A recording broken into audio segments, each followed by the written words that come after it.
다 같이 사도신경으로 우리의 신앙을 하나님께 고백하겠습니다. 나는 전능하신 아버지 하나님, 천지의 창조주를 믿습니다. 나는 그의 유일하신 아들, 우리 주 예수 그리스도를 믿습니다. 그는 성령으로 잉태되어 동정녀 마리아에게서 나시고 본디오 빌라도에게 고난을 받아 십자가에 못 박혀 죽으시고 장사된 지 사흘 만에 죽은 자 가운데서 다시 살아나셨으며 하늘에 오르시어 전능하신 아버지 하나님 우편에 앉아 계시다가 거기로부터 살아있는 자와 죽은 자를 심판하러 오십니다. 나는 성령을 믿으며 거룩한 공교회와 성도의 교제와 죄를 용서받는 것과 몸의 부활과 영생을 믿습니다. 아멘. 찬송가 429장 세상 모든 풍파너를 흔들어 다 같이 찬송하겠습니다.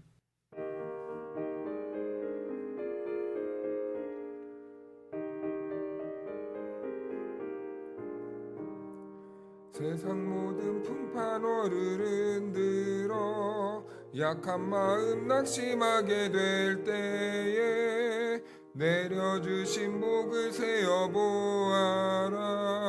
주의 크신 복을 내가 알리라. 받은 복을 세어보아라. 크신 복을 내가 알리라. 받은 복을 세어보아라. 내가 알리라.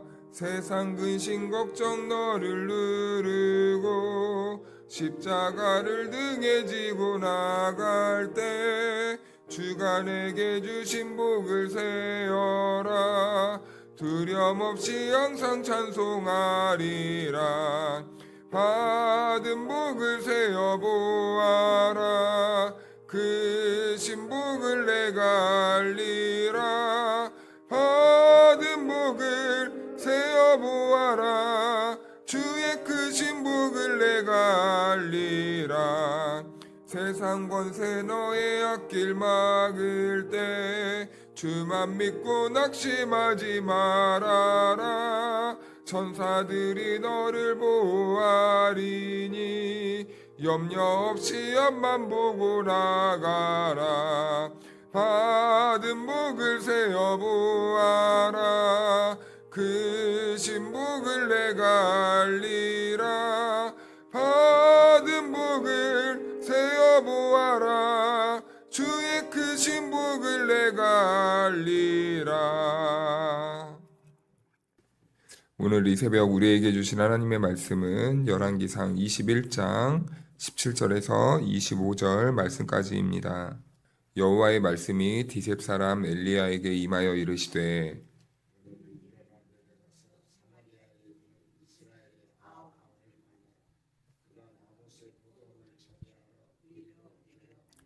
너는 그에게 말하여 이르기를 여호와의 말씀이 내가 죽이고 또 빼앗았느냐고 하셨다 하고 또 그에게 이르기를 여호와의 말씀이 개들이 나봇의 피를 핥는 곳에서 개들이 내 피 곧 내 몸의 피도 핥으리라 하였다 하라.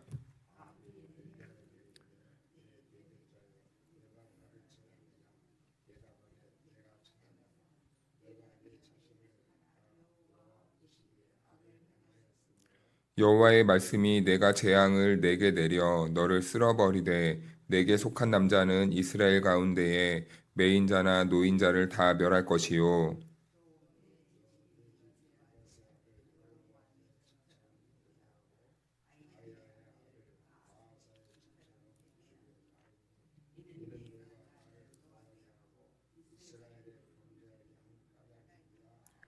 이세벨에게 대하여도 여호와께서 말씀하여 이르시되 개들이 이스라엘 성읍 곁에서 이세벨을 먹을지라.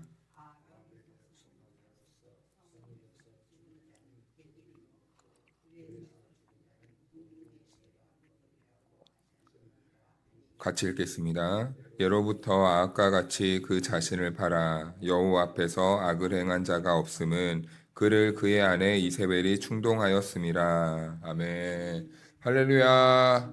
하나님의 은혜와 평강이 우리 모두에게 함께하기를 주님의 이름으로 축복합니다. 네, 이세벨은 어제 말씀을 봤을 때 이제 나압의 포도원을 자기 남편 대신에 그 땅을 빼앗기 위해서 거짓말로 편지를 씁니다. 그리고 불량배들을 불러다가 거짓 증인으로 세우고 결국 많은 그 백성들 앞에서 그 나봇을 죽이고 그리고 그 포도원을 빼앗는 모습을 우리가 보게 되었습니다. 그런데 바로 그때 하나님의 말씀이 그 모습을 그냥 보고 지나치지 않으시고 엘리야를 보내셔서 아합에게 심판의 언어를 말씀하십니다. 17절 말씀을 보니까 여호와의 말씀이 디셋 사람 엘리야에게 임하여 이르시되 18절이요 너는 일어나 내려가서 사마리아에 있는 이스라엘의 아합 왕을 만나라 그가 나봇의 포도원을 차지하러 그리고로 내려간다니 아멘. 네, 아합은 나봇이 죽었다는 소식을 이제 들어요. 그리고 아마 그의 발걸음이 가벼웠을 것 같습니다. 자기 뜻대로, 자기 생각대로 나봇의 포도원을 얻지 못할 때는 어린아이처럼 그냥 꼭 이렇게 망나니처럼 들어 누워서 밥도 안 먹고 그런 속 좁은 모습, 정말 있어서는 안 되는 그런 추악한 모습을 보였는데 이제 자기의 걸림돌인 나압이 죽게 되고 이제 그 땅을 차지할 수 있게 됐다는 그 소식을 듣게 되자 이제 나압은 벌떡 일어나서 이제 즐거운 마음으로 그 땅을 얻으러 내려갔을 겁니다. 그러나 하나님은요, 그 일을 그냥 지나치지 않으셨다는 거예요. 하나님은 이 모든 상황을 지켜보고 계시고 공의의 하나님이신 그 정의로운 판결을 이제부터 내리시는 그 모습을 보여줍니다. 그래서 19절 말씀을 보니까 너는 그에게 말하여 이르기를 여호와의 말씀이 내가 죽이고 또 빼앗았느냐고 하셨다 하고 하나님은요 아합의 죄를 분명하게 드러내십니다. 아합은 이렇게 변명했을 수도 있어요. 하나님, 그 제가 안 죽였는데요. 저는 죽인 적이 없습니다. 제 손을 보십시오. 제 손에 피 한 방울이 묻어 있습니까? 저는 살인을 한 적은 없습니다. 그런데 여러분, 그 진짜 죄는 누구 안에 있었습니까? 아합 안에 있었다는 겁니다. 아합 안에. 손에는 피를 안 묻히고 이세벨이 한 것처럼 보이고 이 거짓 증인을 한 사람이 한 것처럼 보이고 그리고 그 재판을 시행한 그 재판관이 그 손에 피를 묻혔을 거라고 우리는 생각할 수도 있겠지만 그 살인의 숨은 동기는 아합에게 있었다는 겁니다. 모든 시작은 아합에게 있었다는 거예요. 그런데 아합에게 있던 그 죄를 이세벨이 충동질했을 뿐이었습니다. 그래서 이 모든 상황은요, 이세벨이 원인도 아니고 아합에게 원인이 있었다라는 것이죠. 그래서 우리 성도들은요, 늘 조심해야 됩니다. 우리는 우리 안에 있는 이 죄성을 항상 하나님 앞에서 솔직하게 내려놓고 우리는 우리의 죄성을 이 욕망에 빼앗기지 않도록 항상 우리 마음을 잘 지켜서 예수님의 마음으로 우리는 생각을 고쳐야 된다는 것이죠. 그러기 위해서는 우리들에게 필요한 것 첫 번째, 하나님의 말씀이 들렸을 때 우리가 그 말씀을 들을 수 있는 귀가 있어야 됩니다. 행여나 그 말씀이 내 마음을 찌르게 하고 아프게 하고 불편하게 한다면 그 말씀이 나의 말씀이 될 수 있도록 우리는 주님께 겸손한 마음으로 납작 엎드려서 그 말씀이 나의 말씀이 되게 해주십시오라고 성령님께 도우심을 구해야 되는 것이죠. 아합의 심각한 죄는요. 그래서 지금 하나님의 말씀보다 자기의 감정과 자기의 욕망에 가득 사로잡혀 있었다는 것이 아합의 가장 큰 죄였다는 것입니다. 하나님의 뜻도 외면하고 하나님의 말씀 듣기를 거부했던 그 하나님을 싫어한 그 아합의 중심이 그게 바로 큰 죄였다라는 것이죠. 그래서 20절 말씀은 이렇게 말씀합니다. 아합이 엘리야에게 이르되 내 대적자여 네가 나를 찾았느냐 대답하되 내가 찾았노라 내가 내 자신을 팔아 여호와 보시기에 악을 행하였으므로 여기에선 지금 아합과 엘리야의 대화 장면이 나오죠. 먼저 아합은 엘리야를 향해 이렇게 말합니다. 내 대적자, 내 대적자요. 그런데 여러분, 아합의 진짜 대적은 엘리야가 아니었죠. 아합이 지금 가장 그 싸워야 되는 대상은요, 엘리야도 아니었고 바로 자기 자신이었습니다. 자기 욕망이었습니다. 자기가 자기의 것을 얻기 위해 남도 쉽게 죽이려고 했던 그 심리, 그 마음, 그 중심, 타락한 영혼, 그 생각, 그 가치관, 이 모든 것들이 자기의 적이었지 절대 엘리야는 적이 아니었는데 지금 아합은 지금 싸움의 대상을 잘못 보고 있는 거예요. 우리도 그럴 때 있지 않습니까? 잘못은 내 안에 있고 모든 욕망은 내 안에 있고 모든 거짓은 내 안에 있는데 계속해서 남에게 덮어 씌우려고 하는 모습을 보이려고 있는 거예요. 그런데 지금 아합이 그런 모습을 하고 있습니다. 자기 죄를 감추려고 엘리야를 향해서 내 대적자요. 그런데 여러분, 엘리야를 대적자라고 말한다면 결국엔 누구를 대적하는 겁니까? 엘리야는 하나님의 말씀을 전하는 사람이에요. 심부름꾼이에요. 그러면은 그 주체 되시는 하나님을 지금 대적하고 있는 겁니다. 이것이 바로 여러분, 우리 인간이 가장 피해야 되는 이 무서운 죄 중에 하나인 것이죠. 그래서 이 아합은 지금 전선을 잘못 이해하고 엘리야를 대적자로 놓아버리고 지금 하나님의 말씀 앞에서 끝까지 돌이키지 않는 이 아합의 모습을 보여주고 있는 거죠. 그래서 엘리야는요, 그런 아합을 향해 네가 네 자신을 팔았다라고 이렇게 말합니다. 네 욕망에 그 죄에 네 자신을 팔아버렸다라고 이렇게 말을 하는 겁니다. 아합은 그래서요, 오늘 하나님께서는 정확하게 이렇게 지적하시는데요. 아합은 어쩔 수 없이 이 죄를 행한 게 아니에요. 아합은 피치 못해서 이걸 내가 어쩔 수 없이 한 게 아니라 모든 것들을 다 계획하고 그렇게 되기를 원했고 기대했고 소원했다라는 겁니다. 그래서 그 죄에 지금 엘리야는 하나님께서는 아합에게 네가 그 죄에 네 자신을 팔아버리지 않았느냐라고 이렇게 무서운 말을 하는 거예요. 그리고 나서 하나님은 아합의 집에 임할 그 가문의 심판을 예언하십니다. 21절 말씀을 보니까 여호와의 말씀이 내가 재앙을 내게 내려 너를 쓸어버리되 내게 속한 남자는 이스라엘 가운데의 매인자나 노인자를 다 멸할 것이요. 우리 22절 같이 읽어볼까요? 시작. 또 내 집이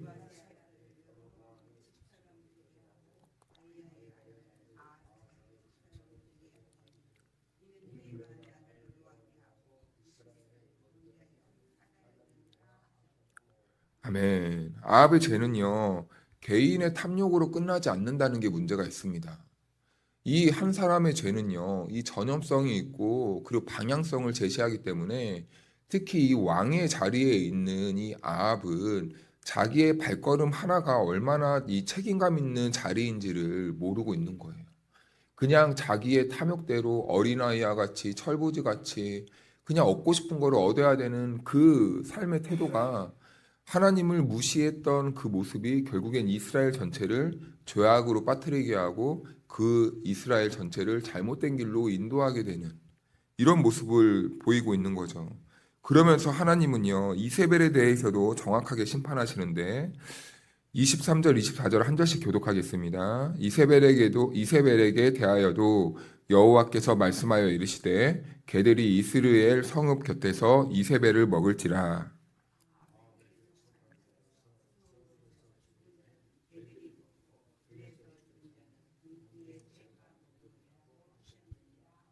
아멘. 네, 이 아합 가문의 가정에 심판이 임하는 모습을 보았을 때 우리는 하나님께서 어떤 분이신지를 정확하게 알 수 있어요. 하나님은 공의로우시고 정의로우신 분이시다. 우리가 볼 때에는 하나님의 말씀을 지키다가 세상의 이런 억압과 세상의 이런 도전 앞에서 무참하게 짓밟힌 이 나봇이라는 사람이 그냥 역사에서 지워지는 것처럼 보였는데 하나님은 그것을 분명하게 보고 계시고 정확하게 공평하게 정의롭게 판결하시고 있는 모습을 보여주고 있어요. 그래서 나봇이 죽었을 때 우리는 그것을 헛된 죽음이라 여기지 않고 하나님께서 나봇의 피를 잊지 않고 고스란히 갚아주시는 모습을 우리는 보게 됩니다. 그래서 이 본문은요, 이세벨만을 악의 주범으로 또 보지 않고 있죠. 25절 말씀을 보니까 예로부터 아합과 같이 그 자신을 팔아 여호와 앞에서 악을 행한 자가 없음은 그를 그의 아내 이세벨이 충동하였음이라. 이세벨은요, 충동했던 사람이었습니다. 충동했던 사람이에요. 그러나 그 충동으로 악을 행한 자는 바로 아합이었다는 거예요. 이세벨이 제가 그렇게 하겠습니다라고 했을 때 아합이 만약에 하나님의 말씀을 조금이라도 알고 있고 하나님의 뜻을 분별할 수 있는 지혜와 영적인 분별력이 있었더라면 아닙니다.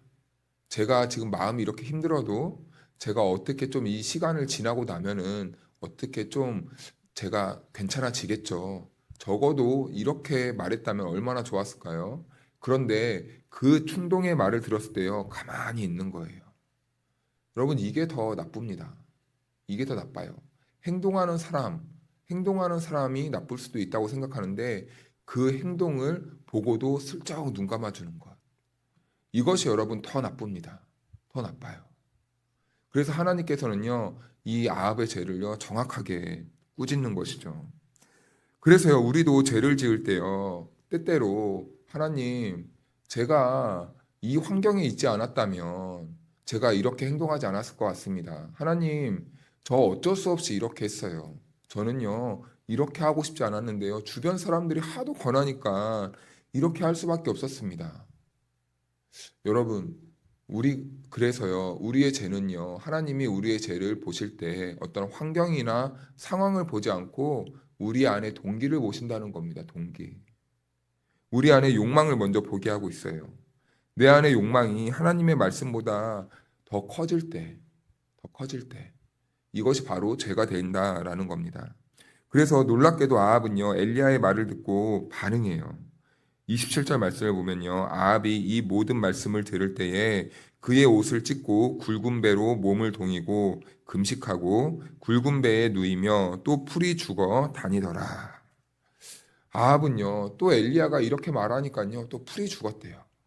이 말은 또 기가 이렇게 힘이 없어서 이런 게 아니라 또 마음에 또 혼란이 왔다는 겁니다. 혼란이 왔다는 거예요. 그런데요. 이번엔 이상합니다. 아합이요. 엘리야의 이 말을 듣자 갑자기 옷을 찢고 굵은 배를 입고 금식했대요. 이것이 하나님 앞에서의 온전한 회개였는지는 사실은 분명하지는 않습니다. 회개했다는 말은 없어요. 그냥 금식했다라고만 나옵니다. 그동안의 아합의 모습을 보면요. 진심 어린 회개를 했을까라는 이런 의심이 들어요. 사실은 그의 이 걸어왔던 행보를 보면은. 그런데요, 여기서 중요한 거는 이 아합이 이 옷을 찢고 굵은 베옷을 입고 금식한 것이 아니라 이런 알쏭달쏭한 아합의 태도에 보이시는 이 하나님의 태도, 하나님의 마음, 하나님의 사랑에 이 반응에 우리는 더 놀랄 수밖에 없다라는 겁니다. 하나님께서 이런 아합의 모습을 보고 얼마나 이 마음이 기뻤냐면 28절 29절을 보니까 여호와의 말씀이 디셋 사람 엘리야에게 임하여 이르시되 아합이 내 앞에서 겸비함을 내가 보느냐 그가 내 앞에서 겸비함으로 내가 재앙을 저의 시대에는 내리지 아니하고 그 아들의 시대에야 그의 집에 재앙을 내리리라 하셨더라. 아멘. 하나님은요. 그가 정말 우리의 시선으로 보았을 때는 정말 이렇게 악한 사람이 엘리야가 그렇게 말했다고 마음을 돌이켰을까? 이런 의심의 눈초리로 바라보는데도 불구하고 하나님은 그 작은 반응까지도 하나님은 보고 기뻐하셨다라는 것을 성경을 통해 깨닫게 돼요. 보게 돼요. 완전한 회개처럼 보이진 않아도 하나님은 지금 그가 조금이라도 낮아지는 그 모습을 보고 계시다는 거예요. 형식적인 회개처럼 보여도 하나님은 그것을요, 회개의 자리로 여겨주시고 또 심판을 유보해 주세요. 여러분, 이게 우리를 향한 하나님의 끝없는 자비와 긍휼과 우리를 바라보는 그 하나님의 넓은 마음의 태도라는 겁니다. 이것이 하나님의 오래 참으시는 성품이라는 거죠. 하나님은 늘상 우리들을 심판하실 때에 하나님이 우리를 가만히 보다가 갑자기 너 왜 이랬어 하고 정죄하고 꾸짖고 갑자기 심판하시는 분이 아니라 늘 말씀도 보내시고 사람도 보내시고 또 기다려주시고 또 한 번 더 기다려주시고 또 그래도 얘가 어떻게 잘해볼까 은혜를 베풀어 주시고 이런 분이 바로 우리 하나님 아버지라는 것이죠. 항상 우리가 회개할 수 있도록 여지를 남겨두시는 분이 우리 하나님 아버지의 모습이라는 겁니다. 아합과 이세벨의 가장 큰 죄는요, 하나님을 하나님으로 인정하지 않는 삶의 태도였잖아요. 이것이 바로 우상 숭배라는 거예요. 우상 숭배가 별거 있습니까? 모든 일상이 하나님의 주권과 하나님의 섭리로 보지 않는 태도, 다른 것으로 이해하는 태도가 바로 우상 숭배의 기초 아니겠습니까? 그래서요, 17장 1절을 보면은 이 엘리야는 이렇게 말을 해요.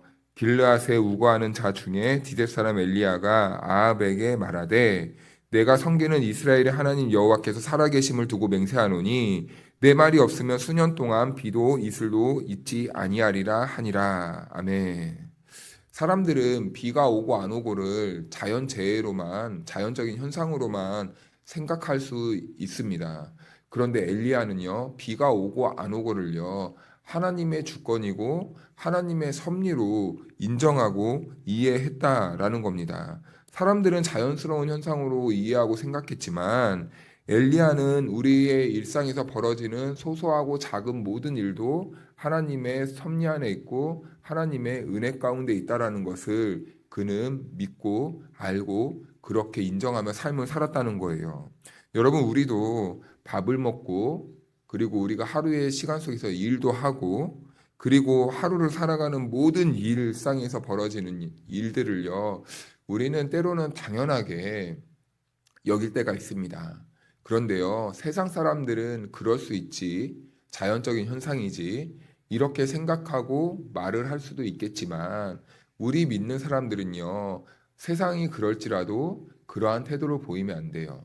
우리는 밥을 먹을 수 있고, 사람을 만날 수 있고, 오늘 호흡할 수 있고, 그리고 오늘 하루 우리가 생활할 수 있는 모든 작은 일 하나하나도요, 우리는 하나님의 섭리이고 하나님의 계획이며 하나님의 주권 속에 있다는 것을 인정하고 믿는 믿음으로 살아야 하는 것이죠.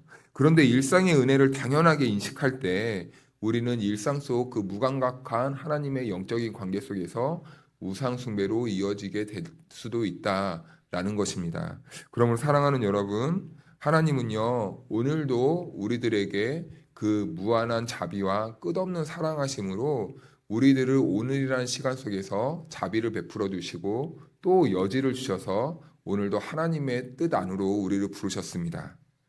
그래서요, 우리는 이 허락하신 하루의 삶 속에서 어떻게 살아야 되겠습니까? 오늘 이 하루도 주신 분은 바로 하나님이시고, 오늘 내가 밥을 먹을 수 있는 것도 하나님의 주권 속에 있는 것이고, 오늘 내가 숨을 쉬는 것도 하나님의 은혜이고, 오늘 내가 사람을 만날 수 있는 것도 하나님의 계획 속에 있는 거고, 오늘 우리가 이렇게 예배로 하루를 시작하는 것도 하나님이 나를 향한 사랑의 초청이고 하나님의 은혜임을 우리가 인정하고 기억하고 그렇게 살기를 원하시는 것 아닐까요? 그래서 우리는 모든 것들이 다 주님의 은혜입니다 라는 이 신실한 신앙 고백 앞에 하나님은 하나님의 자녀들이 하나님을 하나님으로 대접해주고 하나님을 그렇게 인정하며 살기를 원하신다라는 겁니다. 세상 사람들은요, 세상의 가치관으로 자기의 길을 걸어갈 때 우리는 하나님을 믿는 성도로서 하나님을 믿는 백성으로서 이 모든 것이 다 하나님의 주권이고 섭리입니다를 인정하고 고백하면서 오늘도 작은 순간순간에도 하나님께 감사로 하나님의 은혜로 그렇게 기억하며 살아가는 저와 여러분들의 삶이 될 수 있기를 주님의 이름으로 축복합니다. 기도하겠습니다. 하나님 아버지, 오늘도 아무 일 없는 것처럼 지나간 하루가 사실은 주님의 손안에 있었음을 고백합니다. 우리는 늘 큰 은혜만 찾고 특별한 응답만을 기다릴 때가 있지만 때로는 아침에 눈을 뜨고 하루를 살아가는 것조차 주님께서 붙들어 주셨기에 가능했음을 잊고 살아왔을 때가 있습니다. 주님, 우리의 눈을 열어주시옵소서. 당연하게 여기던 것들 속에서 하나님의 은혜를 발견하게 하시고 익숙감 속에 감추어진 하나님의 돌보심을 다시 볼 수 있도록 눈을 열어주시옵소서. 그래서 식탁에 오른 한 끼의 음식과 함께 웃을 수 있는 가족들과 오늘 맡겨진 일을 감당할 힘까지도 주님께서 공급하신 선물임을 기억하면서 하나님께 감사함으로 살아갈 수 있도록 인도하여 주시옵소서. 살아계신 하나님 아버지, 주님의 백성들을 긍휼히 여겨주시기를 원합니다. 마음이 무거운 이에게는 숨을 쉴 수 있는 여유를 허락해 주시고 외로운 이들이 있다면 함께 동행하여 주시며 앞길이 보이지 않아 주저앉고 싶은 성도들이 있다면 한 걸음 더 걸어갈 용기와 믿음을 더하여 주셔서 오늘 하루도 주님께서 주신 이 복된 하루를 믿음으로 감사로 살아갈 수 있는 우리들의 삶이 될 수 있도록 인도하여 주시옵소서. 하나님, 병상에 누워 하루를 견디는 성도들도 있습니다. 그들에게 위로의 손을 내밀어 주시고 치유의 손으로 만져주셔서 모든 아픔들이 사라지게 하시고 모든 병들이 회복되게 하시고 우리 사람이 어떻게 할 수 없는 모든 질병들을 우리 주님께서 고쳐 주시옵소서. 또한 가족을 위하여 묵묵히 수고하고 기도하는 성도들도 있습니다. 눈물과 기도로 기도하는 성도들의 그 기도를 기억하여 주시고 주님의 때에 주님께서 응답하여 주시옵소서. 주님, 오늘도 우리의 삶이 주님 은혜 위에 서 있음을 잊지 않게 하시고 평범한 하루를 거룩한 감사로 살아갈 수 있는 모든 성도들 될 수 있도록 도와주시옵소서. 감사드리며 우리 주 예수 그리스도의 이름으로 기도하옵나이다. 아멘.